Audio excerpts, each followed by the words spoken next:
Hey, America. Hey, yeah, I'm actually putting together an album. All this is all my music, and it's gonna be below. I'm gonna tell you a story right now. The story that started 13 years ago. Started with what you saw on the face. Peace up. There's peace up fire. Each one was a individual something. Peace up means peace you people up into unity. There's 10 creative beliefs, and each one grows with the person who reads it. The top one is honor. I added that last in 2004.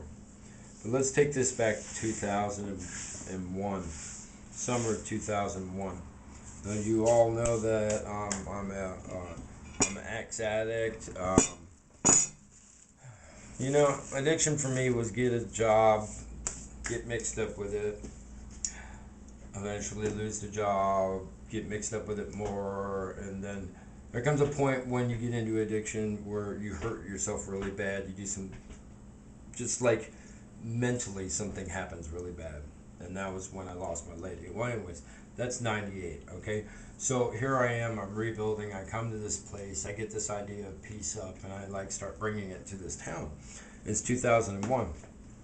This is at the same time that the bike, there was a lot of bikers here, let's just say that, a lot, okay? Because there was something going on, all right?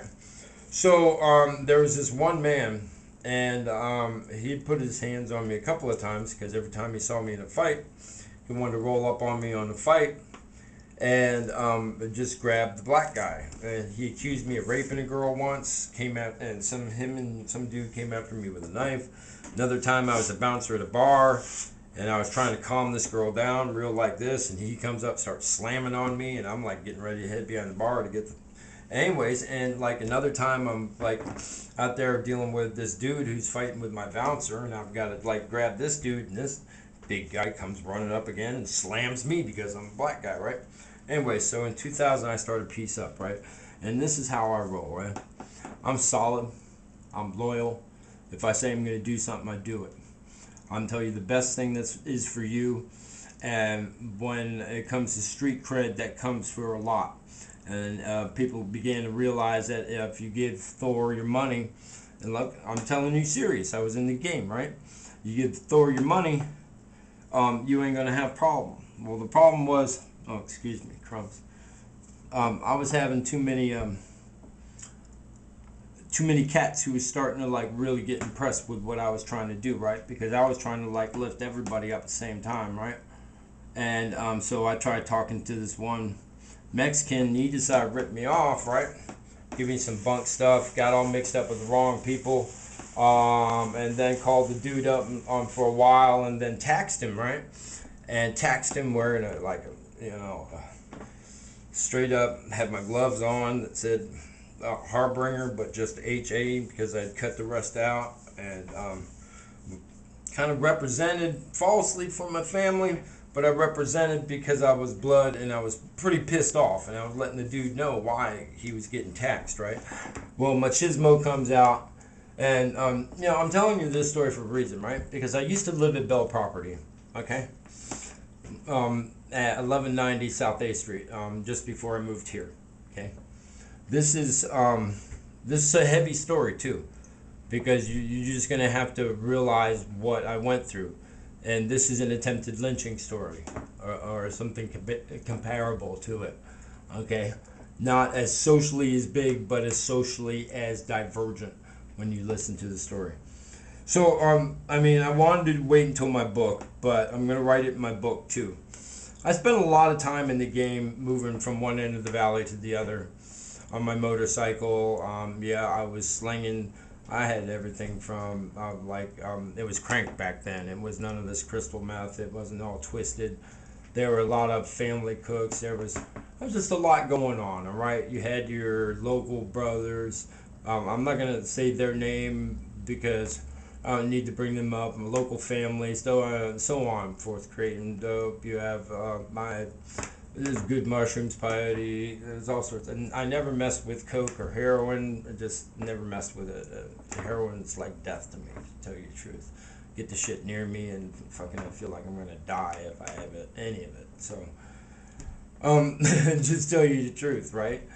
And there's a lot of shit rolling, right? And so I started gaining. This is after my trailer burned down. After I went to the East Coast and came back, right? And this is when I, on the East Coast, I had created the concept Peace Up and put it down on paper as Peace Up, not Tribe anymore. And came back with that really strong in my heart, right? Started talking it on the streets, getting a lot of cred. Well, this man, he wanted to set me up. So he used the whole Mexican thing. Well, anyways, first Mexicans come after me. And I'm in an apartment 2 at 1190 South A Street. And if you go there, it's 2 long rows of apartments. If you look at my old videos, you'll see it. And my motorcycle was parked in what slot? Number 10, where my apartment was. The 2 numbers that were missing off the front of the building, right? And I lived there for like 2.5 years, all right? And so, and that's where my handicap started. I moved in there and I could only use my right arm. So, and then it just got worse, but also where I graduated college, a lot of things. So, but there, I'm downstairs and the Mexicans show up and they're like, all these cars, the cars. I'm like, I know I got to escape them because I'm like, there's 3 cars. They're using or 2 or 3 cars. They're using microphones or walkie-talkies.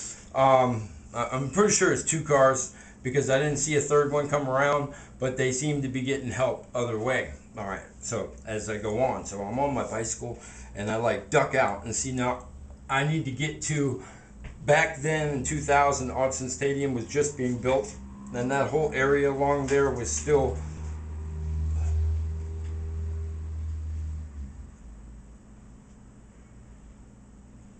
What is that?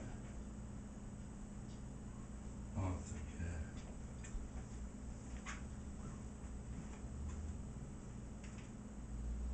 All right, sorry. So I'm on my bicycle and I have to get out of Lower Springfield area. Okay, that means the cross streets are going to be 14th, Centennial, Pioneer Parkway. That block there, I was locked in there, and I was riding a bicycle, wearing my leathers, and all darked out, and I like go down the paths and with no lights on because these guys were running up and down the streets with, they were armed, they had walkie-talkies, everybody, all the dope shut down, all the dope sales shut down, everybody went in their house, and it was time to get me, and they chased me. And I ducked out, and I got to the corner of Pioneer Parkway and Centennial, right there in the corner, and I knew it was going to be hard getting across that, like I said, because, look, I moved strategically, right? And, like, this was a strategic withdrawal. And so I get there, and I lay my bike down, right? And a cop comes up to the light, and he shines the light on me. I've told this story before, but I think I deleted it, but I just need to tell the whole truth, right? He shines the light on me, right?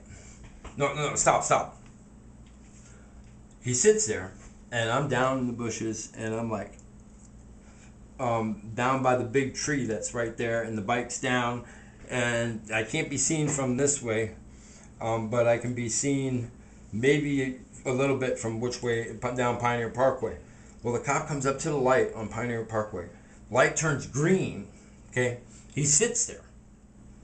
Then here come the Mexicans. So here's the cop facing this way. Here's the Mexicans at the light.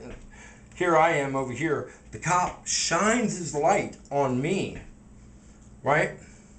And then goes to the intersection. God's honest truth. I ain't got no reason to lie. Y'all already done all this shit. You know, I think there's a little extra damage in my nose where you hit me with the door because I've been blowing it today, and then something went click, and it was like somebody, you know, because when you get your nose broke, your whole face goes, and it felt like that. I just want to let you know I appreciate that too. So anyways, that's the local late dude. I'm just busting it all out. I ain't got nothing to hide anymore, man. I'm a good man. I've done a lot of good work for this community. I started 13 years ago trying to do a concept called Peace Up. And if you read it, and you read it as each level, but I had to learn each level, all right? Excuse me.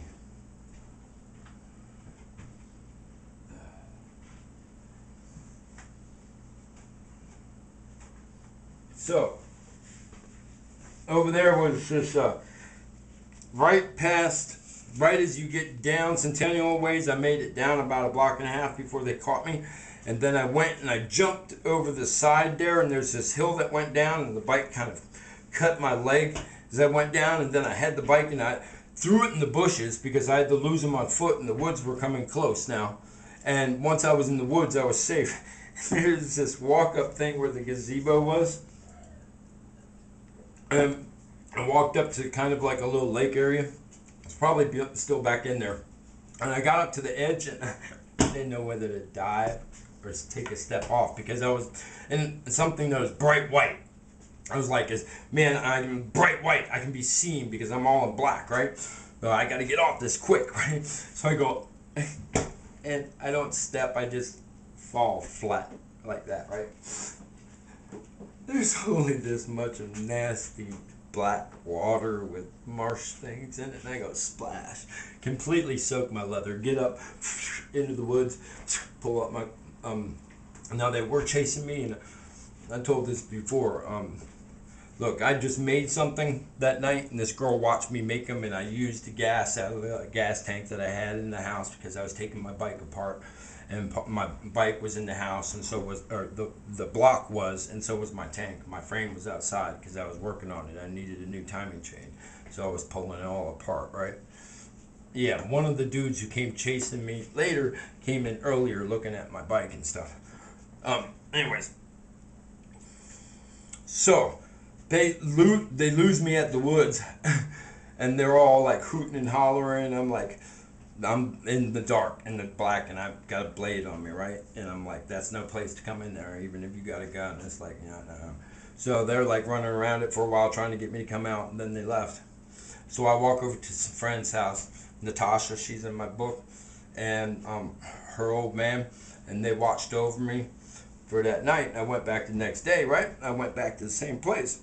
I woke up, and I went back, and I like sent a whole bunch of money back and the shit back, and was like trying to squash it and like trying to explain the reason, but the dude went psycho, right? Because right away I called him up and said, man, you were taxed, you owe me this much money, da, da, da. Look, I'm just talking gangster rules, right? So, but he went machismo wild, and he said, man, I got this much power, so we're just going to kill you, right? So the next morning, I'm there, I go to sleep, I wake up, and on the way there, Baby Rue from my book says, somebody trying to set you up and kill you. And I went back to the house, went to sleep, woke up, and one of the things I had sent to him, a gold cross, was on my medicine bag, right? And it did it while I was asleep. And there was a whole bunch of strange people in the house, and this girl was over there like, you've been marked, right? Well, see, there was meth in the house, and as soon as like other people came in, started taking care of him. Scotty was he was broken like I am, but even worse because he didn't fight back, and he was also in the slamming dope, and he was really lonely, right? And then all these people from this dude come in, right? And it's and geez, 2 days before that, right? No, the night before, right? Oh God. Sorry, I'm in a lot of pain. It was 3 days before, and I came to visit somebody there upstairs when I was staying at Scotty's. I didn't have much money and all that, you know what I mean? I was running the streets. I went to visit this dude up there, and there was these two little white kids, and they were sent by this certain man, and they're a little 9-year-old boy and about 11 or 12-year-old girl, and they started chasing me all over the stairs and the stairwell, going nigger, nigger, nigger, nigger, nigger. These little kids, right? And I'm trying to ignore them because they're little kids, right? And I'm like, I can't yell at them. I'm like, where are your parents finally? I'm like, who are your parents? Where are you coming from? Who's watching you, right? I'm like, and I finally leaned down to this little girl, and I'm like, I used somebody else's line, I'm a mean ass mulatto, and looked at her and then went, you know, young lady, you should not go around just disrespecting people because some of them could or are like bad people. And I would like to have a chat with your parents, and this is no need for you to continue to just keep calling me that name. This is disrespectful. And turned around, that was it, you know. I started a little upset, and then I was like, I can't scare this kid, you know, because it's just not in me to scare kids. I mean, if you read my stories about the, like, on Facebook, go and find it, you know. I tell you about the 2 times I ever spanked a child, or even, you know, or, you know, the 1 time and the, you know. Anyways, and the story that goes with it, it's pretty powerful. So this guy, right? So I wake up and this guy comes up in the house, right? And he's got colors on his back, right? So that means I got to deal with a whole club as soon as he comes in the house. I'm like, I know who he is, right? I've been watching his rise and all that. He just got his new patch, right? Comes up in the house. I'm like, man, I even live next to him, right? He likes burn houses too. Anyway, so yeah, and he comes in. I'm like, let's talk, man. Thought we could be friends, right? He goes, hell no, moves the coffee table, punches the hell out of me, and I see the gleam, right? So he's got like, you know, a 357 or something like that on him. But he don't know I got a sword in the couch, right? He busts my lip wide open. And I like leave, come back, grab my bike, and like, you know, don't attack or nothing, right? Just like, he starts, I want the money again, you need 600. So, and I leave, and I'm like trying to go all these places to all these people and try to find somebody. And this girl takes me to right around down the street, 12th Street, right? And says, go wait in the alley behind his house. And I'm like, you crazy, I ain't going behind that man's house and disrespect him like that. And he said, you know somebody around here who could help me, meaning my own family, right? I can't say who or what. I'm just saying I got blood. Excuse me. Again. I'm sorry, guys. I finally got a cold. It took 4.5 years, but I stopped exercising, wasn't eating good because of all the stuff I went through. So, no surprise. In and out of the hospital a lot. A lot of people sick. All right. So, you know, and then I'm like down smelling a rose, actually, you know, pointed it out once and showed it to you from my old porch because you could see where I was. Actually, because I moved back into the same building, right? 11 years later, and I'm down smelling a rose, and I turn back, and there's this huge guy with this huge knife, and he's running at me, he goes to stick me in the back, and I'm like, and I moved, and suddenly I'm like, he's way over there, and I'm like, don't know how I moved that far that fast, I really don't, because I saw the knife going in, I saw him stabbing. And then suddenly I was over here looking him stabbing into the air. Like this. His blue eyes just like wild, man. This dude's like 6'2", 300 pounds. Whatever, man. People I used to knock out all the time. But he had like a bunch of other people, and they chased me down Main Street on a bicycle. I'm running out of traffic, and other people are on foot. Other people are on cars. And I run into the Lithia. And run into the front room on this is on a Sunday afternoon when people are coming home from church, right? That's who's on the street. I'm running down the middle of the road screaming help, help, because it's like 5-6 MFs and they got knives and whatnot, right? They're trying to kill me straight up in the middle of Springfield on a Sunday afternoon in 2001. And then I went to the Lithia, and they showed up at the Lithia. The dude even comes in the door and points at me and goes, you're a dead nigger. In front of all these people with all his dudes next to him, right? I know all these people, right? And I'm like, you know, and then they call the police because they don't want me in there. And all these other people are outside. And now all the tweaks and blubs and bombs and all these people that were like all up in the game are all outside. And all the cops are outside. And cops are like, well, we don't see anybody who's trying to hurt you. And I'm like, I'm like, right? But everybody else out there standing saying, well, is he going to say something, say his name? No, I ain't going to be no rat on nobody like that either, right? And it's like, shit, I got myself into this. I got to get myself out of it.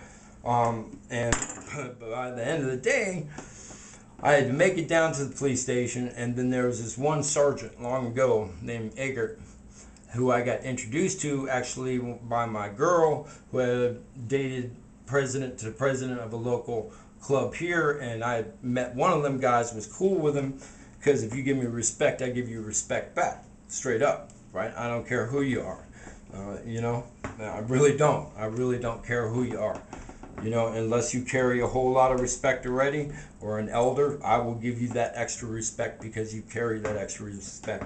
Or if if you actually a good cop who gives about his community, I'll give you that extra respect. But the rest of y'all, no, it's like that, right? Brothers is brothers. You gotta step to the game. So I had to live. So the price in my head was $2,000 and a quarter pound of dope from a dope cook and dude wearing a patch on his back, right? And he don't wear patch no more. He'd say that he don't wear patch no more. He did wear patch a couple of years. I ghosted him once, like 8 feet behind him with a blade, sat there and looked at him. That was many years later. But at this point, right, beginning a piece up, man.